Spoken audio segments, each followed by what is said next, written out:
You're listening to the Bible Uncut and Unfiltered. We believe the Bible doesn't need to be watered down or cleaned up to be understood. Our goal is to provide a healing place to discuss the questions you can't ask and the context you won't learn in church.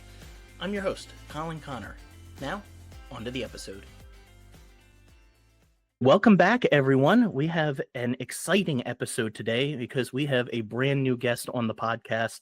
His name is David Hayward, but you may know him more so by a name he goes by online, the Naked Pastor. He is most well known for some of his artwork that he does, cartoons, watercolors, sketches, and I believe it's one a day that you put out, isn't it? Yeah, So that's right. very prolific in quite a few topics: deconstruction, just spiritual journey, faith, a little bit of everything. So I have been following him online for a couple years now and really excited to have this conversation. So David, welcome to the podcast. Thanks for having me on, and hello, everyone. Yeah. David is up to our north in Canada here, and I believe the first guest we have had that is in a more easternly time zone than me. So we are glad to have him on here and get out of the country with our guests a little bit. And I do want to tell you right up front too, David, I have shared several of your cartoons that I see online when they come up.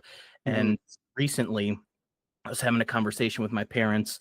We had all come from an independent fundamental Baptist background in New Jersey. And my parents had deconstructed around about a year before I did. And I recently told my mom that we were going to have this conversation. I said, "Oh yeah, I've got a special guest on. It's going to be Naked Pastor." And she went crazy. She is super excited for when this comes out. And she said that her favorite of all the cartoons she's seen from you is the Eraser. Oh yeah. That's probably in my top 5 most popular for sure, out of 1,000. Yeah. Yeah, it's very impactful. So let's get started here and ask the question that's probably on some people's minds. You have this moniker you've taken on of Naked Pastor. And obviously, if you're watching the video, David is clothed here. We are not doing Bible Uncut Unfiltered after dark on this. So you've said that points to like vulnerability and authenticity. And I think a lot of Christians, a lot of churches say that's important. You know, we'll come to church and say, "Oh, we want you to be real." But I think we all know that that's not always the way it really plays out. What was your journey toward this authenticity where you said that you actually wanted to take that on as a main title for you in your life? Yeah, I'd been running a blog back in the middle. It was around 2005, I guess, where I had churchpundit.com. And I was operating under that moniker for a while, and it just sounded really kind of snooty, as if I was an expert in church stuff. Now, Right. I've been a pastor for 30 years, and I was a local pastor at that time, pastoring a real church. There was a lot of pastor blogs out at the time, and that's when blogging was really, I think, at its zenith, and it was going to start descending soon after that. But I decided I wanted mine to be different than all the other pastor blogs where they were talking about sermons and community and all that stuff, Bible studies and worship music and coffee and donuts, all that stuff. Right. And I decided I wanted mine to be different. I wanted to be completely transparent as a pastor and sort of pull back the veil on what really honestly goes on in the church. That's dangerous. Naive little old me, I thought, this will be fun. And, I wanted it to be real because I really do believe that it's like in any relationship, like a marriage, communication is key. And being totally real and honest with each other is absolutely key. No secrets. And if you really do value your relationship, you're going to be as honest as you can with each other about everything. And so I felt that way about the church, and I still do. That if we do value the church at all, then we have to be honest about what's going on and what needs to change or what needs to be developed or what needs to be ended or whatever. So I looked around, at the time, the Naked Chef was popular. Oh yeah. The Naked Archaeologist, The Naked Truth, all this was kind of popular and people knew what it meant. It just meant Mhm. raw and real and honest and unadorned, not fancy. And so I decided to take that. Nobody, it was available, obviously, Yeah. nakedpastor.com. And so I took it and, I've regretted it every once in a while, regret it because it gets me in all kinds of trouble and gets people in trouble, you know, Right. who are on it or whatever, and they're caught, with their search history. What's this? Stuff. And but anyway, it became a thing after I started cartooning about a year or two later. I decided to try Mm. cartooning as a way to communicate or to express myself, actually. And it took off. Like before then, Naked Pastor was really flying under the radar, totally unnoticed. And then when I started using Naked Pastor and then I started drawing cartoons, it took off and became kind of popular. And Yeah. if I could go back in history, I might not have chosen that name knowing where I am now, Yeah. but here we are. I like it. It gets people interested, even if it's just in a morbid curiosity of what does that mean. It gets them looking at it more so. And you have a lot of content out there, and it's very easily digestible. So I get that, but I think it's worked. I wouldn't encourage people to search for Naked Pastor. Just go to nakedpastor.com. If you search naked and then pastor, like Naked Pastor is one word, right? Yeah, My, yeah. my brand. If you search naked and pastor, you're going to see things you might not be able to unsee. So, Different results. yeah. So be careful out there. The space bar is very important there. Yeah. Not using it. So you've talked a little bit about the cartoons here, and you have other forms of art too, where you often use humor and I want to say just a surprising simplicity. Like almost all of your cartoons are just one frame. Yeah. I'm glad you noticed that. That's my gold standard. If anybody knows anything about cartoons, for example, the New Yorker is my gold standard for cartoons. Sure. And I just love that black and white, simple line, simplicity, Mm-hmm. as few words as possible. And, the Far Side, he Yep. used color and stuff like that too, but just mostly in one frame, as few words as possible. So, yeah, I because what I noticed was I used to write like long blog posts and, they might be seen, might not be seen. But when I started cartooning, you can see it in like 1 or 2 seconds. You've got the message. And Yes. that to me is very powerful mode of communication. So I stuck with it and I keep trying to perfect it. Yeah, I really appreciate that because my brain is very complicated. And so there have been several times I've looked at your cartoons and go, okay, I get it. And then I think about it for a second, like, wait a second, he's saying a lot more there. I have to go back and really pay attention to this one image. That's Um, cool.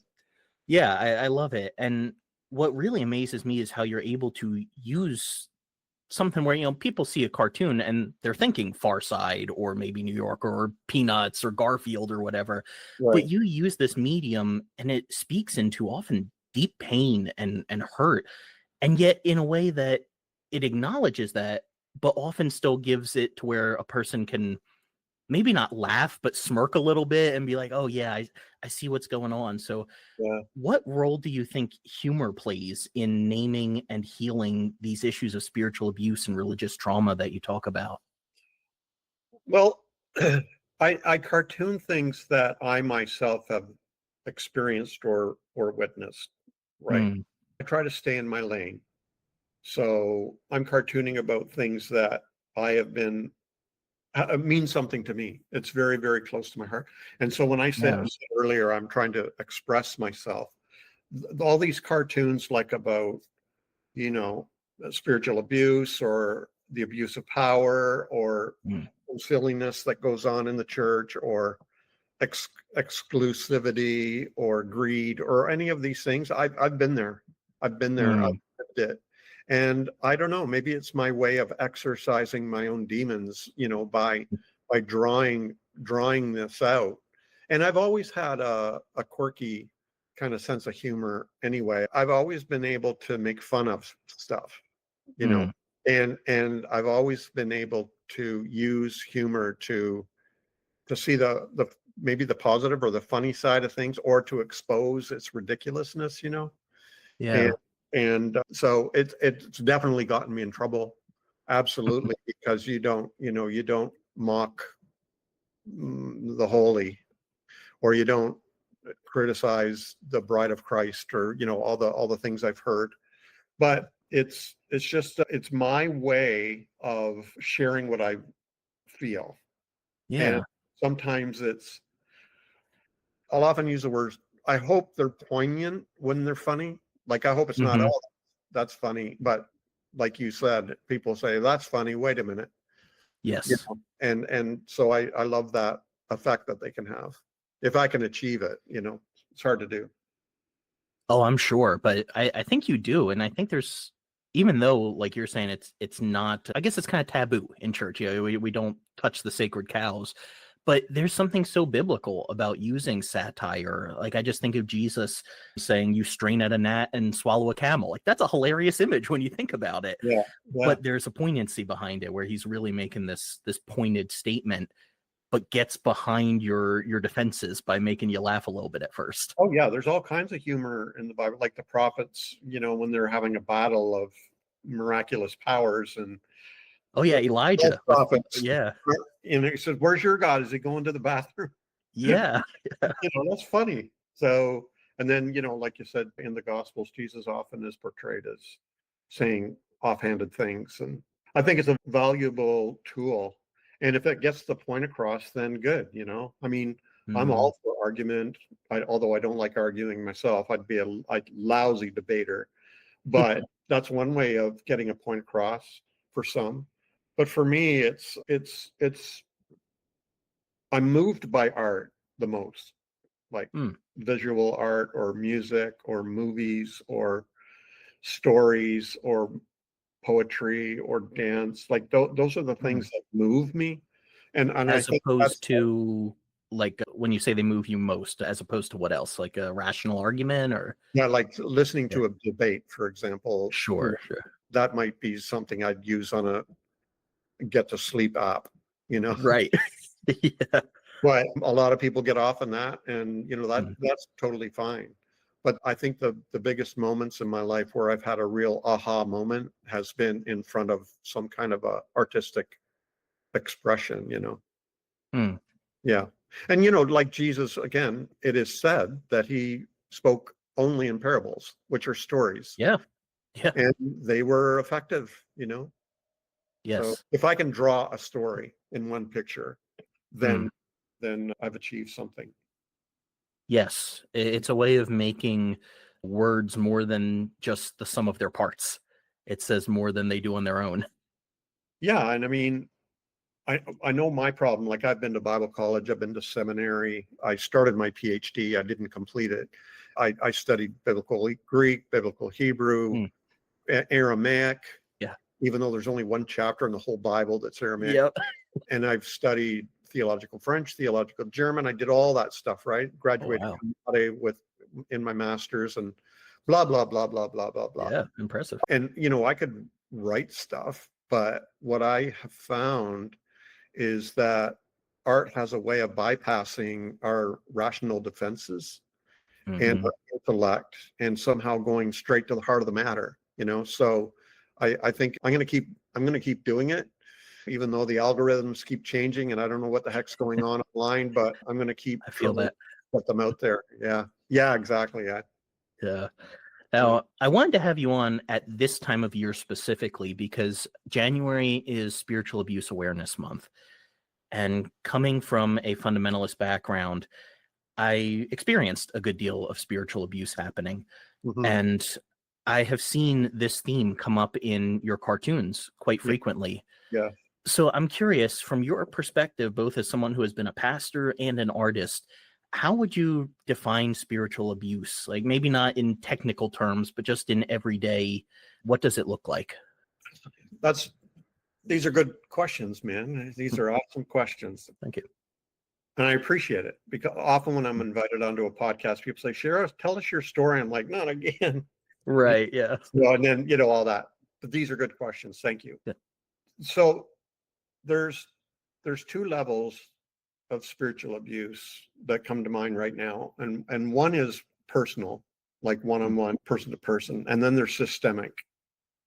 And so I have been the victim of both. So what I mean by that is, even though I was a pastor, I also served other pastors and other spiritual leaders in ministries and things like that.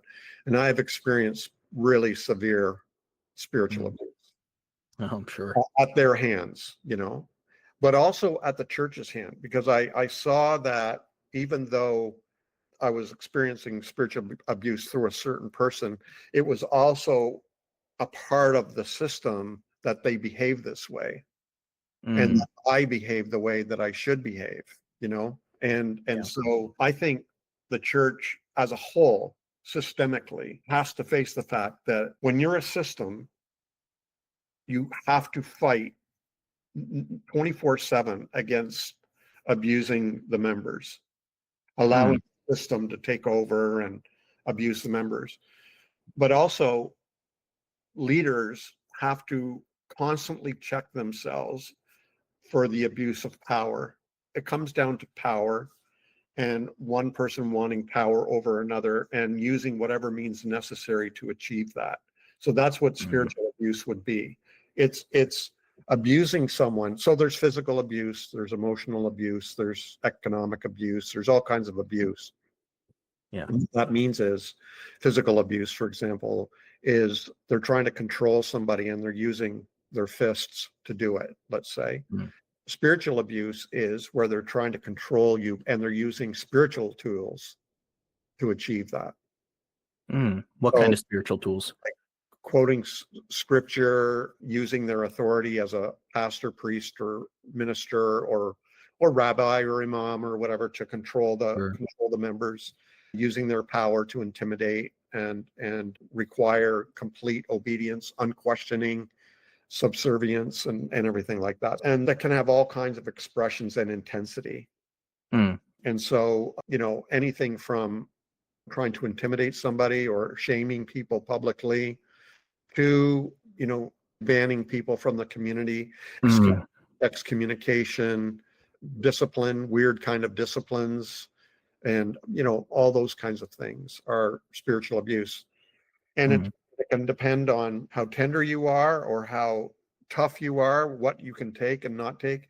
It's all still spiritual abuse, no matter how intensely it's felt by me. Yes. It's still spiritual abuse. The same thing might happen to you and me in the same church. I might feel at a level of 1 to 10. It might feel like a 10 to me. It could only feel like a 1 to you. It doesn't matter. It's still abuse. So that's what I mean by spiritual abuse. It's basically the attempt to control by using spiritual weapons to achieve. And with that last point you just made, I think that can also be why it's not always recognized as much, right? Because everyone experiences it differently. So you got this 10 level feeling from it, and I'm going, well, I sat in the exact same service or the same meeting, and that's not what I saw. So what's the big deal? That's exactly true. And it's such a fascinating topic, because when I look back on the abuse I experienced, I'm just thinking of one instance in particular where I had to realize that I was somehow complicit in it. I'm not blaming myself for it. It shouldn't have happened. Absolutely not. It was wrong. But I stayed much longer than I should have, because I somehow thought that this was fine and that this was good and that I needed this, and that kind of authority and abuse or power shouldn't have been questioned. So I stayed much longer than I should have. So it's a very strange topic where I've been in it, where I was like, oh my goodness, that was so abusive. And they're like, what? I thought it was incredible. I loved it, because I know I've heard it myself as a pastor. I've heard people, like one Sunday, I remember this. I was a young pastor and I preached a real hellfire and brimstone sermon because I was kind of angry, and like a lot of young pastors are. and frustrated with the congregation. And I kind of vented one Sunday, and the next Sunday I apologized. Mm. And I had people correcting me and telling me, no, we needed that. Like that, I needed that. Mm. Do it more, Wow. And it was like, it was totally abusive, totally abusive. Yeah. Huh. Yeah. I need to call out one other thing that you said early on in your explaining of this, because I never thought of it this way, but you seem to be saying that it's almost inherent in a system to become abusive, and that we have to constantly be working against this. Because I think so many churches, they just go, oh, if something comes up, we'll handle it. It's reactive instead of proactive. And Mhm. you seem to be saying here, like, there's just inherent in this system a tendency to lead into ways that can be abusive. And even if you don't think it's going on, you need to be watching out for it right now. Is that what you were Yep, getting at? totally. Yeah. Mm. I think the gravitational pull of all systems is towards the abuse and dehumanization of its members. And so Mm. everybody needs to be actively 24/7 preventing that from happening, because it's just going to happen if you don't watch out for it. And it even boils down to like families, where we all come into a family, a husband, a wife, and children.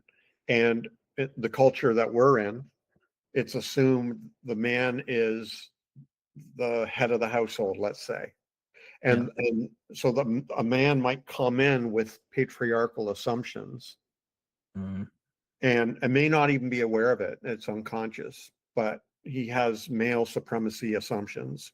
And the Yeah. woman might come into that relationship with submission assumptions Mhm. and the second sex assumptions, and that he's the head of the house and I am the, whatever. And then Yeah. the children come along and they're raised in a culture that says you must never question your parents. You always have to obey and respect and honor your parents and blah, blah, blah. And so that's a system. That family, it's a system. And the gravitational pull of that system, if the wife starts questioning the husband or the children start Mhm. rebelling or whatever, then he's going to apply power in some way, because Yeah. that's the way it's done. And you see, it's embedded in the system. And so Yeah. the man has to constantly be checking his male superiority. The woman has to Mhm. constantly be checking her tendency to submit. And the children always have to constantly, be challenged to become themselves and to stand up for themselves Yeah. and to become individuals rather than little robots. And so that same dynamic is present in every system, right down to the Mm. post office, the army, hospitals, education, the Mm. church, where it's just assumed the pastor knows, the pastor's boss, all the leaders do what he says, and we need to submit in order to make this work. And that has to be checked all the time because, yeah. No, it's well said. And if any of you listening feel a little bit uncomfortable in hearing David say that, I think that just kind of proves the point that we are a part of these systems. And since he just pushed back a little bit, that feeling that you might have of going, oh, that doesn't sound right, it's because the system has told you to fall in line with that. Like when my wife and I got married, again, relatively fresh out of fundamentalist Bible college, we would have said that we were more egalitarian than complementarian, but I still didn't realize how much that was just ingrained in my mindset. And it took a couple years for us to realize, oh, we need to really work out these assumptions that are just built into these structures that Yeah. we didn't realize we inherited. Yeah. And so we need systems. Like I want family. Mhm. I have a lot of appreciation for the church, you know, on and on and on. But we need to be aware of the fact that this happens. It just happens. Years ago, I read a book called The Lucifer Effect by Zimbardo. And he's the guy who conducted the Stanford experiment of setting Ah, up a prison in the basement of one of yes. Yeah. the buildings there. And half of the students, they interviewed students, made sure that they were healthy and fine and balanced, and half of them were prisoners and half of them were guards. And Hmm. he had to shut down that experiment, and his wife had to persuade him to, like within a day or two, because the guards had become abusive and the prisoners had become, they were being tortured and, suffering all kinds of abuse and everything. And he had to shut down the experiment. That led him into writing the Lucifer Effect, where it's just that the Lucifer Effect is that's what he's calling what we're talking about. That Okay. Yeah. actually became, I don't know if he still is or not, but he actually became an expert witness in the Abu Ghraib abuses, the prison there for, suspected terrorists or whatever, because Yeah. the guards, who were totally good people, they were good people, good men and women, became totally abusive of the prisoners there. And he had to go into court as an expert witness to explain this phenomenon, Oh, wow. dynamic called the Lucifer Effect, where you put a good person in a system, the gravitational pull is going to be towards abuse. You need to be aware of that. You Mm. need to know that that's going to happen, and then you have to fight it 24/7. And so when I was a pastor at that time, when I read that book, I actually emailed him and said, wow, this book is so important to me because I'm a pastor of a church and I see the same Lucifer Effect dynamic happening in churches. And Right where my brain was going. Yeah. and he wrote me back. He said, yeah, absolutely. It's just this is something that is inherent in systemic evil, it's called. And so from then on, I made it my mission to, if we want to be a safe place for people, we have to fight that 24/7. And so I Mm. did everything in my power to prevent that abuse of power, and constantly relinquishing power to achieve that. And I actually had people come up and tell me, we want you to tell us what to believe. Like, we don't like this. Oh, yeah, I'm sure. And we pay you to tell us what to believe and how to live our lives and everything. And so, yeah, it's a very powerful symbiotic relationship between these systems and its members. And once we're aware of it, though, you can't unsee it, and you'll work 24/7 to prevent it from happening. Oh, I think you just blew my mind a little bit because I was familiar with the experiment, but I hadn't heard the rest of that story or that he had written that book. Yeah. And it just has me thinking of some people I've known who have been in ministry and have maybe not intentionally been abusive, but fell in line with the systemic expectations. And then for one reason or another, they leave ministry and they seem to be better, happier people. Yeah. Yeah, that's not for everyone, but I'm wondering if it's that. Like, once they got out of the system that told them this is the way you should behave, who they were actually was able to come out more. Yeah. Mm, Absolutely true. Like, for me, realizing that this thing called systemic evil, a lot of people don't believe it. They don't believe mm, it's a thing, but I do, because I've seen it, I've experienced it. Where I'm a good person. mm, I have a kind heart. I'm gentle. I don't like conflict. I don't like telling people what to do, and et cetera, et cetera.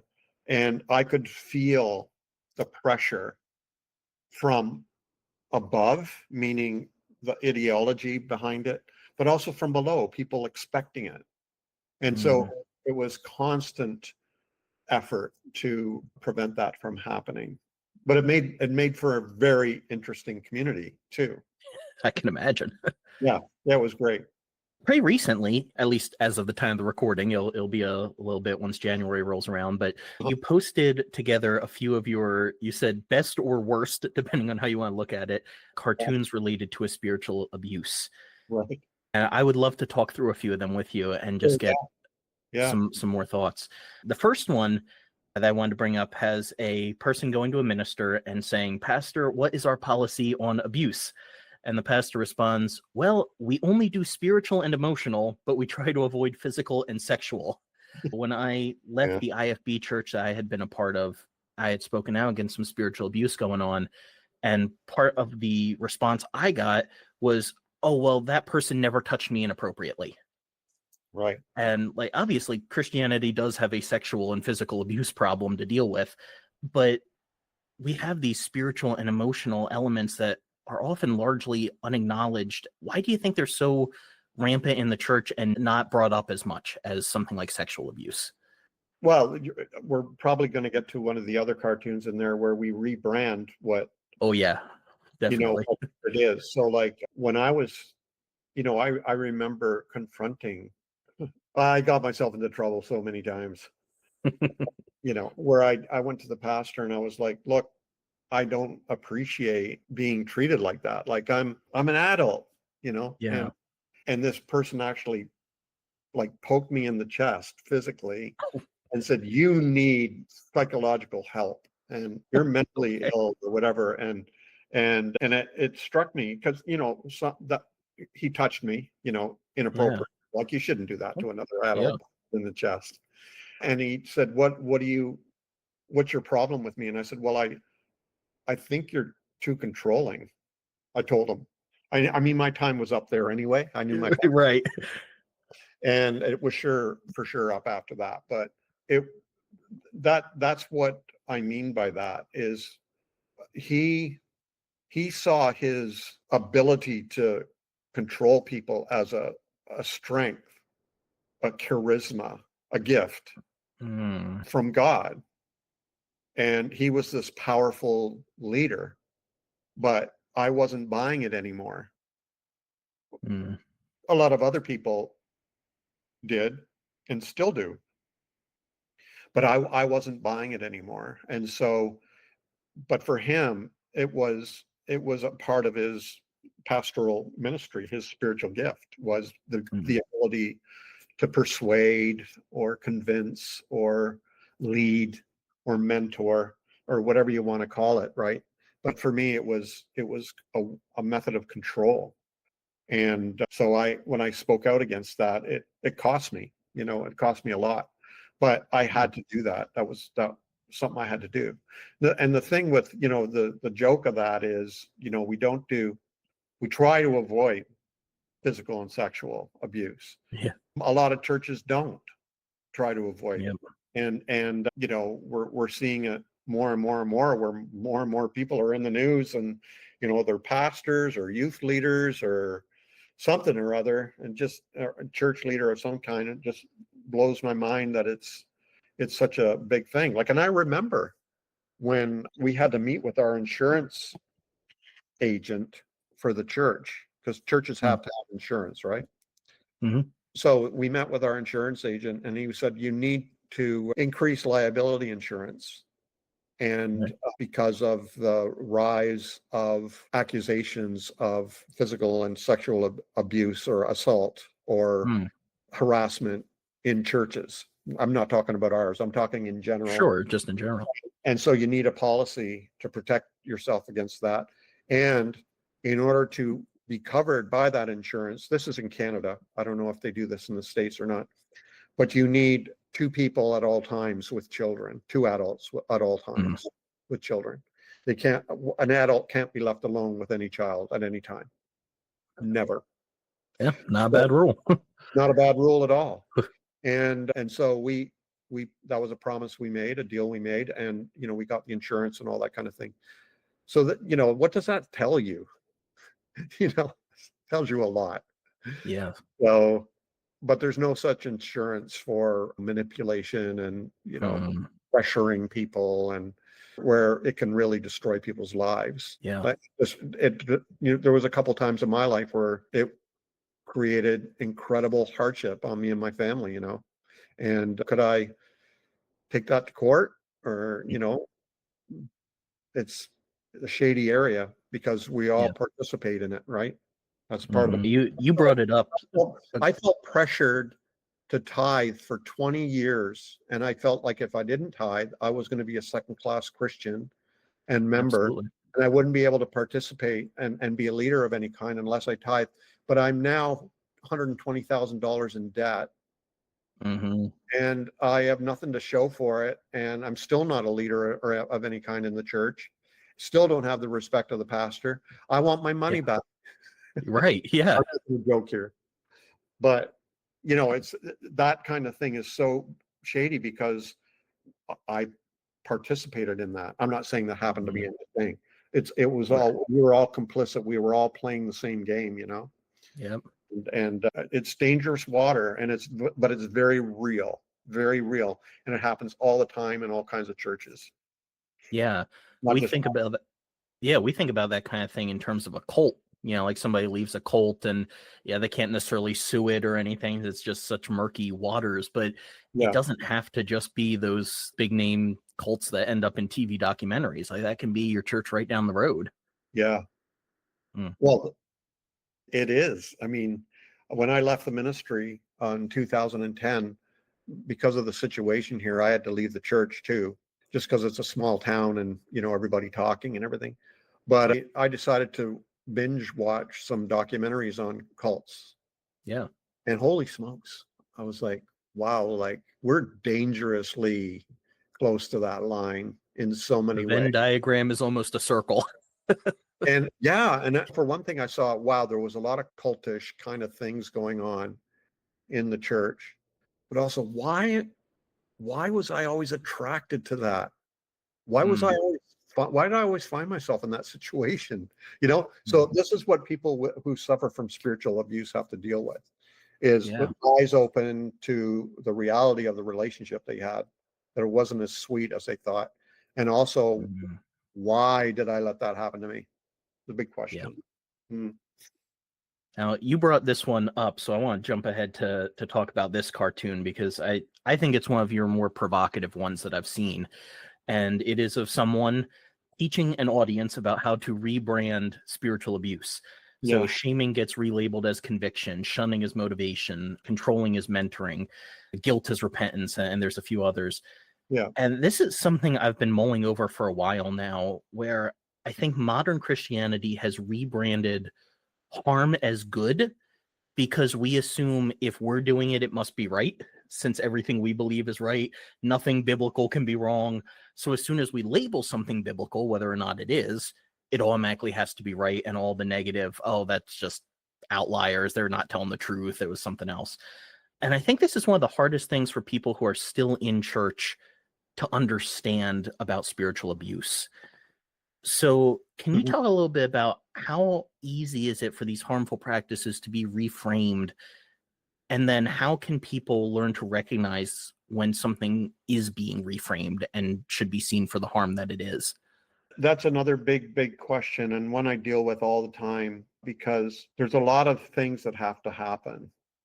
Mhm. And one of them is you have to get to a place where you can admit that you're being spiritually abused. And that, for a lot of people, that's, once you do that, the rest kind of may fall into place. It's getting to Mm, that point where you're saying, wait a minute, I am being abused right now. It's yeah. like with the many women in an abusive marriage, or children in an abusive home, or a person with an abusive boss, or where they Mm, finally realize, wait a minute, this is toxic. Like, this is poison. I am being abused here. Once you get to that point, then you've got some decisions to make, right? Are you going to yeah. confront? Are you going to make an exit plan? Are you going to run, escape? Are you going to report? Are you going, whatever it is. But Mm, getting to that point of admitting it is the hardest part. I had a woman, one of my church members, one time come to me and told me a story about a man who she'd invited into her home and all this because they were mm, friends. And they're all gone now. So no, this is, and I'm not going to give any names or anything. This happened a long, long sure. time ago. But she said he forced me onto the couch and was trying to undress me and everything, and Mm. was forcefully trying to kiss me and all this kind of thing. And she said, was that wrong? Like, was that like Oh, rape? wow. Like, I tried not to look surprised, Yeah. and because I didn't want to alarm her, but I was like, sat down with her and just explained how she was violated. Mhm. Boundaries were crossed, right? A lot of people are like her. Many of us are like Mm. her, where we don't realize a boundary's been crossed. Maybe because we don't even have a boundary. Oh, Maybe because we true. didn't True. think we needed one. Like, our defenses are down because Oh, we don't think we need a boundary. I was in ministries where I was having a ball. I was enjoying myself. I was having fun. I was in a great community.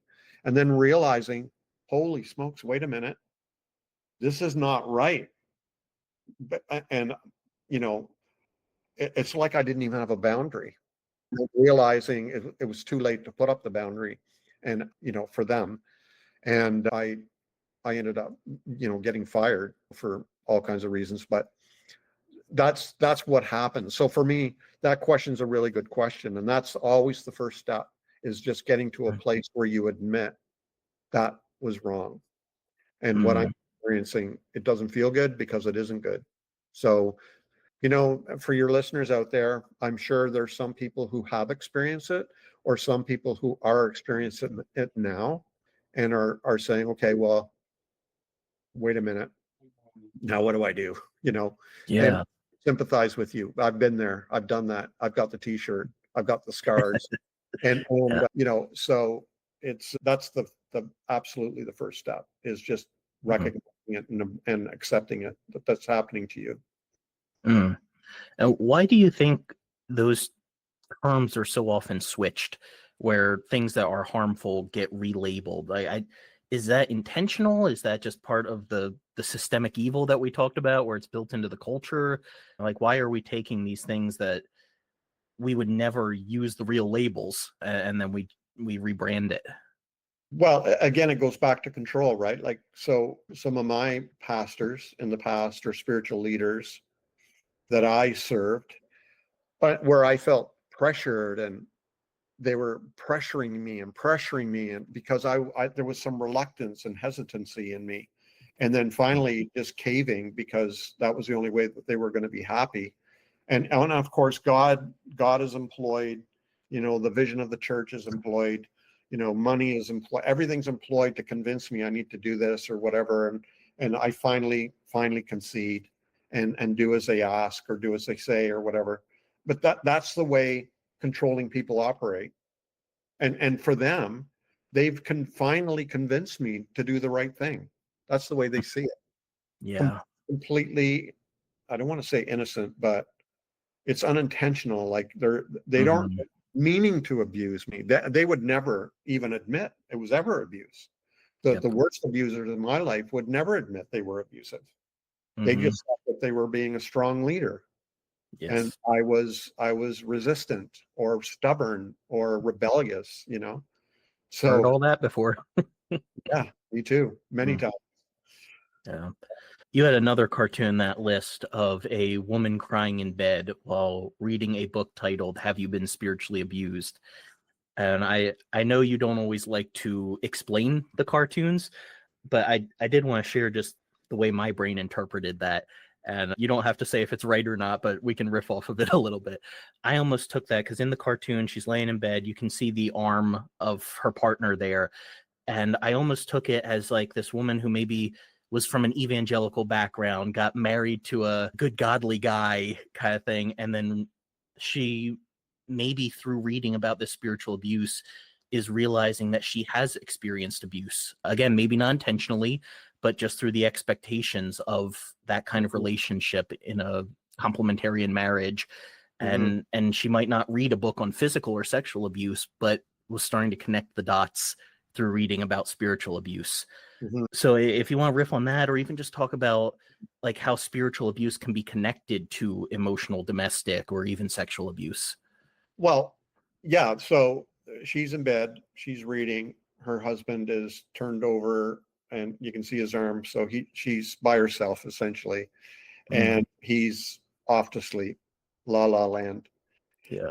And she's crying, and there's all kinds of layers to that cartoon for me.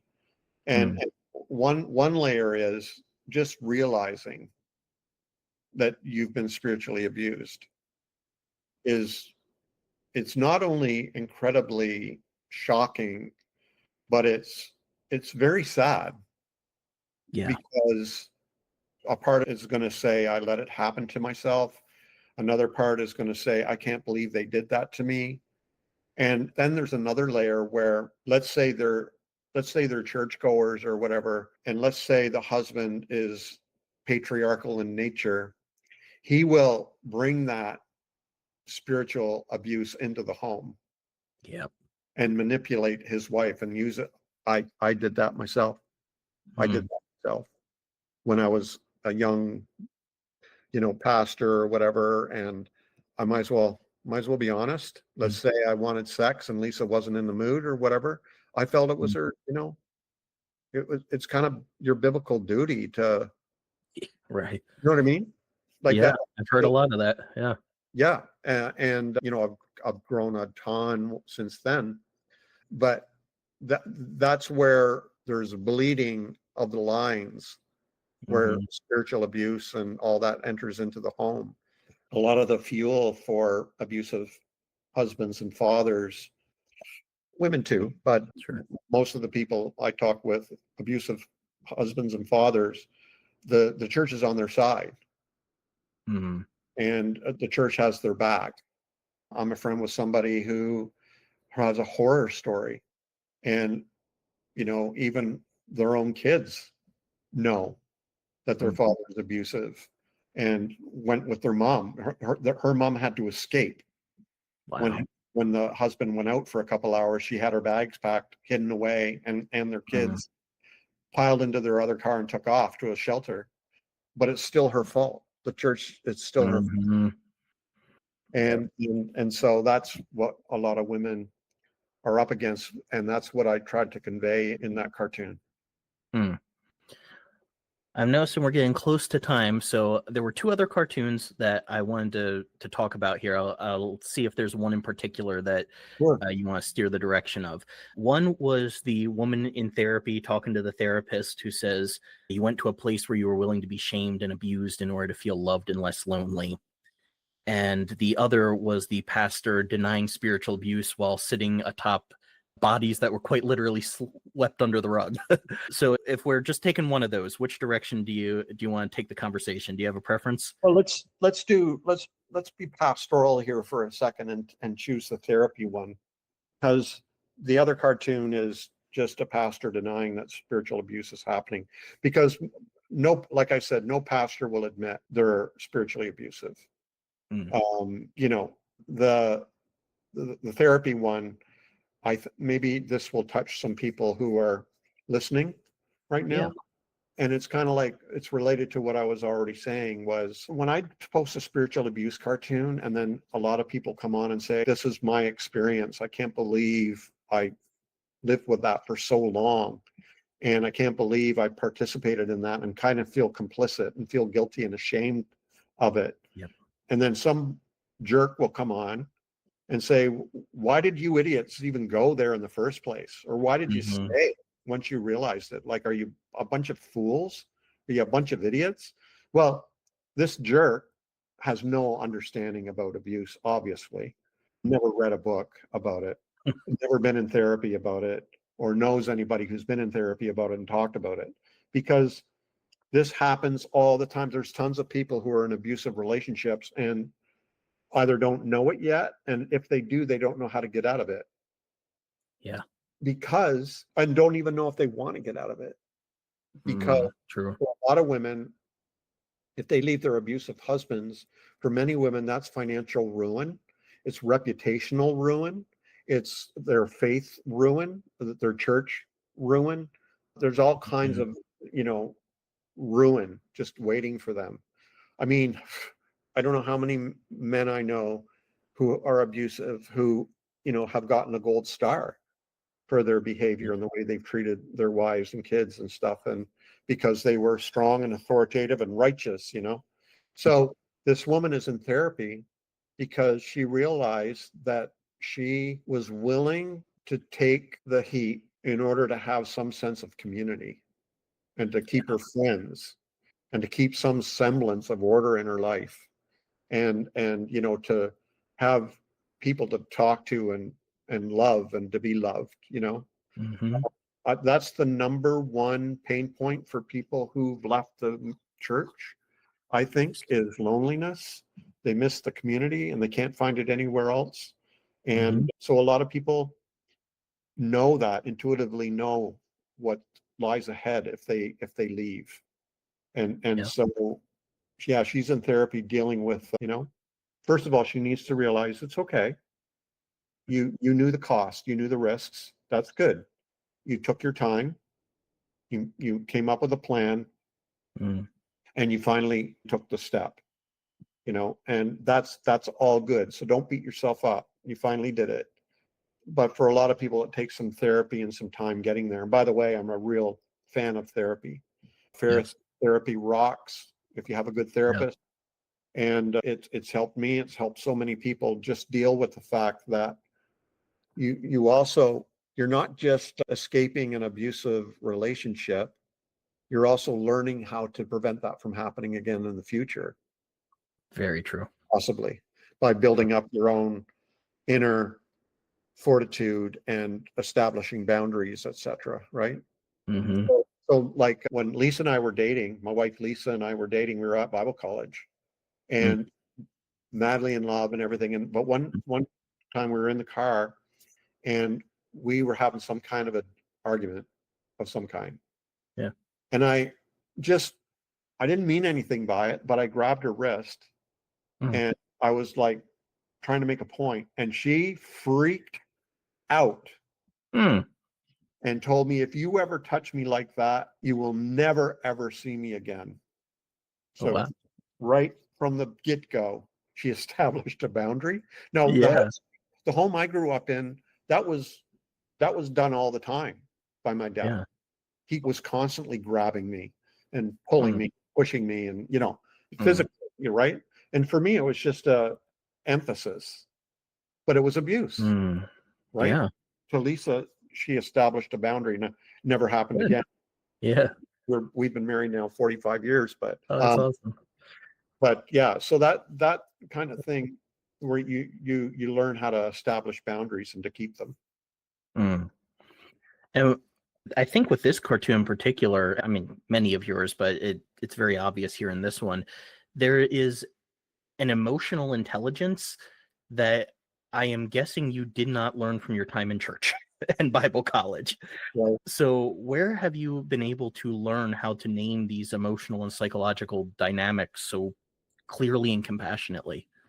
Well, I was in the church. I've been in the church my whole life. So Yeah. I was a pastor for, like 30 years. But I was in the church as a youth leader and all that before then, Bible college, seminary, blah, blah, blah. Yeah. But I was learning on the side. So I was Mm. reading all the time.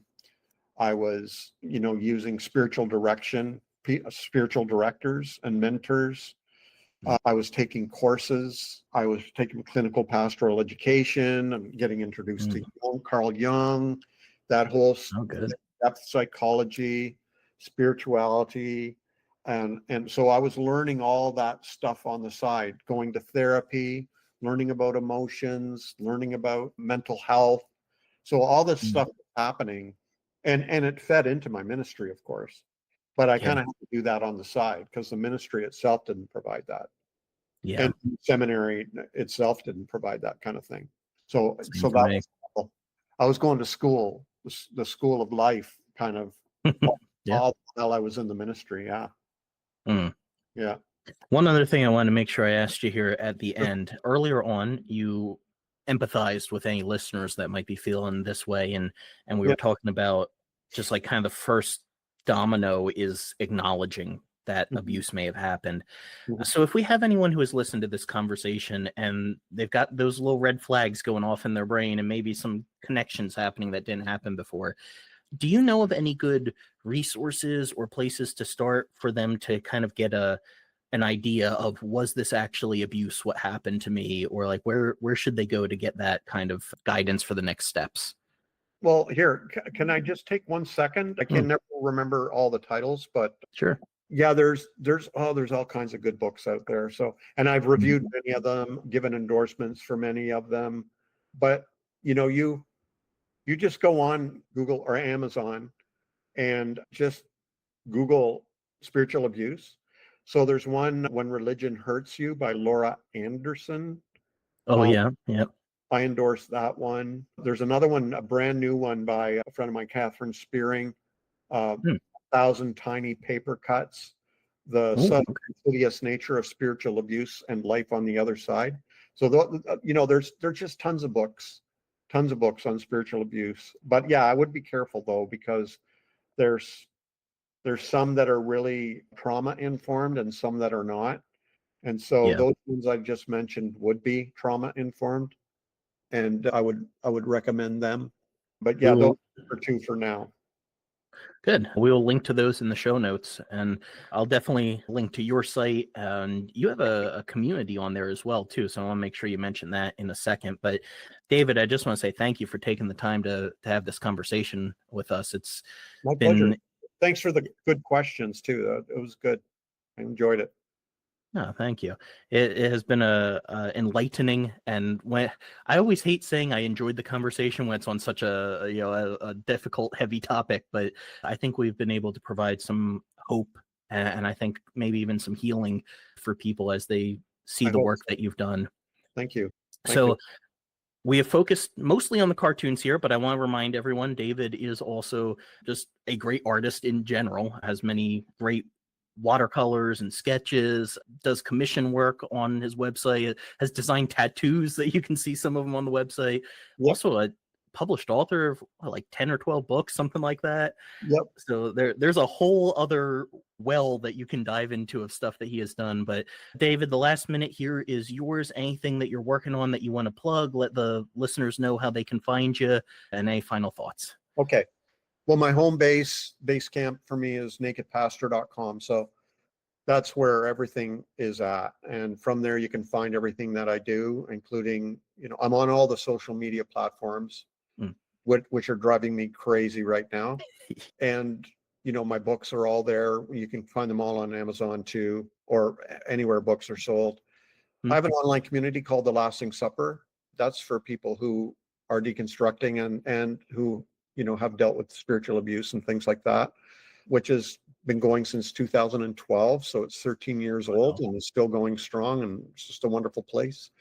But yeah, and if you have any questions or want to talk to me, just email or message me on any of the platforms, and I always respond. I'm always good at responding, and I do it personally.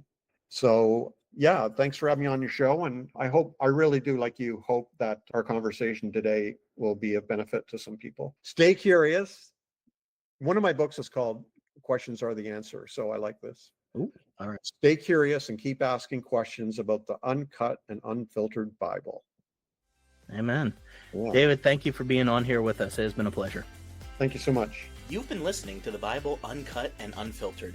We hope we provided a healing place to discuss the questions you can't ask and the context you won't learn in church.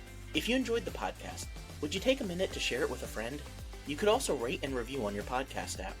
If you'd like to donate to keep our work going, you can go to our website, thebibleuncut.com, and click on the Support Us tab. While you're there, check out the recommended resources and blog where we post show notes and other articles. Thanks for listening. We'll see you next week.